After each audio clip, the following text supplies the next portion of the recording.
ভাবছো আলমারিতে পড়ে থাকা সাধারণ নাইটি দিয়ে কি করবে? আজকের ভিডিওতে আমি তোমাদের দেখাবো কিভাবে একটা গোল গলার সাধারণ নাইটি থেকে মাত্র কয়েক মিনিটে তৈরি করা যায় ফ্যাশনেবল টু পিস জামা প্যান্ট ডিজাইন, যেমন সহজ সেরকম আরামদায়ক। ভিডিওটি শেষ পর্যন্ত দেখো আর শিখে নাও ফেলে রাখা কাপড়কে নতুন রূপ দেওয়ার ম্যাজিক। পরপর দেখতে থাকো আমি কিভাবে কি করেছি। আর তোমাদের যদি মনে হয় যে আমার কাছ থেকে বানিয়ে নেবে, তোমরা আমার কাছ থেকে বানাতেও পারো। আমি কিন্তু সেলাই করি, আগে পার্সোনালি করতাম, এখন প্রফেশনাল করি। যদি তোমাদের কিছু বানাতে ইচ্ছা হয়, চুড়িদার, ব্লাউজ, সায়া, তাহলে আমাকে জানাতে পারো, আমি বানিয়ে দেবো বা বানিয়ে দিতে পারবো। আমি কিন্তু ভালোবেসে সেলাই করি, খুব মন দিয়ে সেলাই করি। সেলাই একটি শিল্প। কাপড় সেলাই করা হোক বা শখের কোনো নকশা, এর সাথে ধৈর্য এবং সৃজনশীলতা জড়িয়ে থাকে।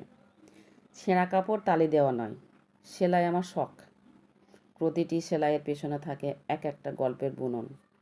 মেশিনের ছোঁয়ায় সাধারণ কাপড় অসাধারণ হয়ে ওঠে। কাপড়ের ভাঁজে ভাঁজে আমার সৃজনশীলতা কথা বলে। নিজের হাতে সেলাই করা জীবনের আনন্দই আলাদা। হাতের কাজের জাদুতে আছে নতুন রূপ। সেলাই হোক বা জীবন, নিখুঁত হওয়াটাই আসল সৌন্দর্য। সেলাই সেলাই যখন ভালোবেসে আমি করি, যত্ন করেই সেলাই করি। সেলাই আমার শখ। এখানে একটা কথা বলি, জীবনটা সেলাই মেশিনের মতো, কখনো চাকা ঘোরে দ্রুত, কখনো ধীরে ধীরে, কিন্তু শেষমেশ সুন্দর কিছু একটা তৈরি হয়। যেমন আমি এই নাইটি থেকে টুপিসটা বানিয়ে ফেললাম। ছেঁড়া মন জোড়া না লাগা গেলেও সেলাই দিয়ে সুন্দর স্মৃতি বুনে রাখা যায়। শান্ত মনে সূক্ষ্ম কাজ করার মাঝেই লুকিয়ে আছে প্রশান্ত। তো প্রথমে তো দেখতে পেলে কিভাবে আমি করলাম। নাটিটাকে দু পিস করলাম, তারপর উপরটাতে টপ বানাবো।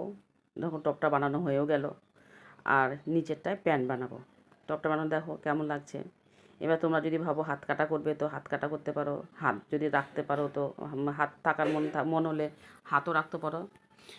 তোমাদের যেমন যার ইচ্ছা, যে যেমন পরতে পারবে। দেখো টপটা হয়ে গেল, হাত আছে, সুন্দর ছোট্ট একটা টপ হয়ে গেল।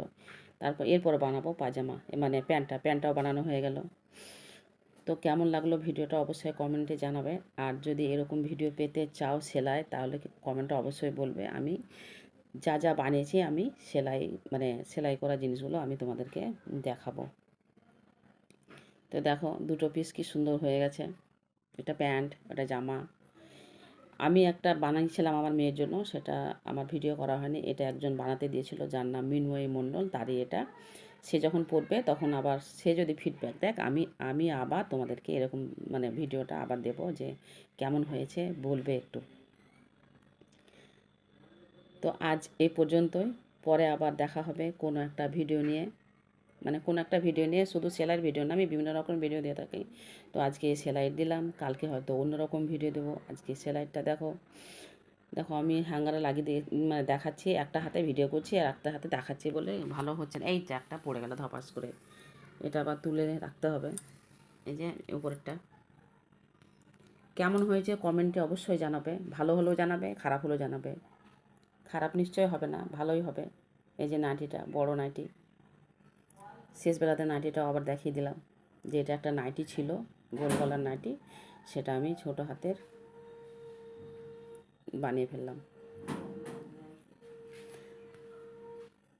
যদি তোমরা বানাতে চাও এরকম ধরনের টু পিস বা ব্লাউজ বা চুড়িদার, আমি বানিয়ে দেবো।